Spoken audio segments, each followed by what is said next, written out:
സംശയമില്ലല്ലോ. ഞാൻ എൻ്റെ FB post മുഴുവൻ വായിച്ചല്ലോ. എൻ്റെ FB പോസ്റ്റിൽ എൻ്റെ FB പോസ്റ്റിൽ അദ്ദേഹം ആ FB പോസ്റ്റ് അവിടെ വായിച്ചോ അല്ലേ? അത് കാണിച്ചു. എൻ്റെ FB പോസ്റ്റ് കാണിച്ചത് ഭാഗികമായി റഫീഖ് വെട്ടിയിട്ട് ഇദ്ദേഹം പറയുകയാണ് ടൈം ന്യൂസാണ് കൊടുത്തത് എന്നുള്ളത് അദ്ദേഹം ഒഴിവാക്കി, ബാക്കിയുള്ളത് അദ്ദേഹം കാണിക്കുകയാണ്. ഞാൻ ചോദിക്കുന്നു, ഒരു മര്യാദ വേണ്ടേ രാഷ്ട്രീയ പ്രവർത്തനത്തിന് ഒരു മിനിമം മര്യാദ വേണ്ടേ? പൊതുപ്രവർത്തനത്തിനൊരു മര്യാദ വേണ്ടേ? ആരോപണം ഉന്നയിക്കുന്നതിൽ ഒരു സത്യത്തിൻ്റെ ഒരു ലെവലേശം അംശം വേണ്ടേ? ഇതൊന്നുമില്ലാത്തതായ ഈ പത്രപ്രവർത്തന വൃത്തികെട്ട രാഷ്ട്രീയം, അതിനോട് സഹതിപ്പിക്കാനേ മാർഗമുള്ളൂ. കൽപ്പറ്റയിലെ ജനം കൂവിയതിനേക്കാൾ കടുത്ത പ്രതിരോധം ജനാധിപത്യ പ്രക്രിയയിലൂടെ ഇതിനൊക്കെ നൽകും. ഇനി വേറൊരു കാര്യം ഇവിടെ ഉണ്ട്. ഈ വിഷയത്തിലേക്ക്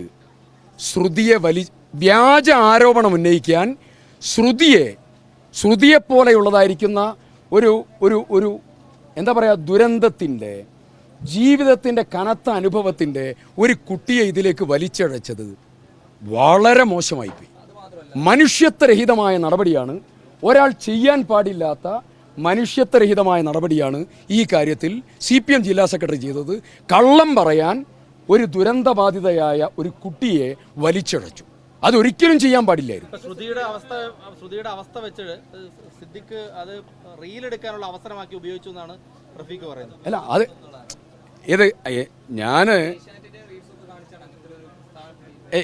ഞാൻ പറയട്ടെ, ഈ നമ്മുടെയൊക്കെ ദൗത്യം റീൽസ് ഇടലല്ല, നമ്മുടെയൊക്കെ ദൗത്യം ജനസേവനമാണ്. അതൊക്കെ അദ്ദേഹത്തിൻ്റെ എന്താ പറയുക, അദ്ദേഹത്തിൻ്റെ കള്ളം പറയലിന് വേണ്ടി അദ്ദേഹം നടത്തിയ ഓരോ ഉപകരണങ്ങൾ മാത്രമാണ്. അതിനൊന്നും മറുപടി പറയാനില്ല. സത്യസന്ധമായ രാഷ്ട്രീയ പ്രവർത്തനം പറയുന്ന ആളുകളോട് മറുപടി പറയാം. കള്ളം പറയുന്ന ആളുകളോട് എന്ത് പറയും? ഏതാ അല്ല, ശ്രുതിയുടെ വീട് ശ്രുതി തന്നെ അവരോട് പറഞ്ഞു വീട് പൂർത്തിയാക്കണം എന്നുള്ളത് പറഞ്ഞു.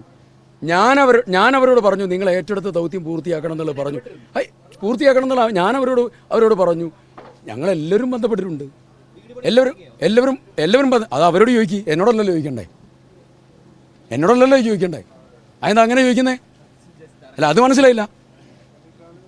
അത് തറക്കല്ലിട്ട ഏജൻസിയോടല്ലേ ചോദിക്കണ്ടേ, എന്നോടല്ലല്ലോ ചോദിക്കണ്ടേ. ഞാനിവിടെ നിരവധി വീട് തറക്കല്ലിട്ടിട്ടുണ്ട്. അതൊരു മോശം ചോദ്യമാണ്.